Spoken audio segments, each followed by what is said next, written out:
Alright, for the dough we'll take about 1 cup of maida or plain flour, about half a cup of atta or whole wheat flour, a little bit of salt and about a tablespoon of oil. Now we'll mix all of these together and add in little water at a time and make a really soft and nice dough. Make sure to knead the dough for about 3 to 4 minutes. As you can see, my dough looks perfect. Now what I'm going to do is cover it with a damp cloth and let it rest for about 30 minutes. So after about 30 minutes of resting, our dough is ready. Now we will divide it into small portions. I have divided the dough into 10 portions for now. Smoothen the dough portions and start rolling them. You don't want to roll them really large right now. Just roll it into about 4 to 5 inch diameter or so. I will roll the second one like this as well. Now we will stick 2 of these together so that we can roll a really thin samosa patti. So take about half a teaspoon of oil and spread it around. Sprinkle a good amount of maida in it and spread the maida as well. Now place the second one and we'll start rolling it all together. So you can see we are doing 2 right now, but the professional samosa patti makers roll about 10 to 12 of these at once. So they are pros at it, we are not. We are going to just roll 2 at once.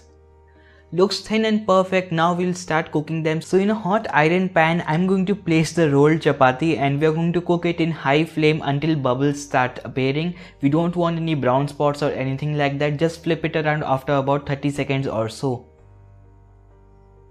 As you can see, the bubbles have started coming in and this looks perfect. I'm going to take it out now and we will separate the 2 chapatis. This looks thin and perfect to me, and as you can see, I've made all the samosa patties like this. Make sure to keep them covered at all times, otherwise they can dry. So we don't want them to dry. And now we'll cut the corners and cut the samosa patti into size. You can cut them into any width that you want. Usually it is around 2.5 inches in width or so. So these all samosa patti looks absolutely perfect and ready. Now let's make the filling for our samosas. So in a bowl, I have added 3 chopped onions, 1 carrot, a little bit of cabbage and a little bit of green chilies as well. You can use any vegetables that you like. We are going to also add in some coriander, fresh coriander and a little bit of salt, and we'll season this well with some red chili powder, coriander powder, haldi powder, cumin seeds, about half a teaspoon of garam masala and about half a teaspoon of kitchen king masala as well. You can use any masalas that you like, as I said earlier. People also add in some curry leaves, you can use that as well. I'm going to now mix all of the masalas really well, and you have to ensure salt is really well mixed with all these veggies.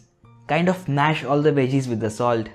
As you can see, the vegetables have started to leave in moisture and that's what we wanted. Now we will add in some poha or dry rice flakes to it. About 4 to 5 tablespoons should do well. And just like before, make sure to mash the poha really well. The filling is ready for now. I'm going to just keep it aside for about 10 minutes or so. After 10 minutes or so, you can see the vegetables look much more softer and nicer. Now we will start making the samosas.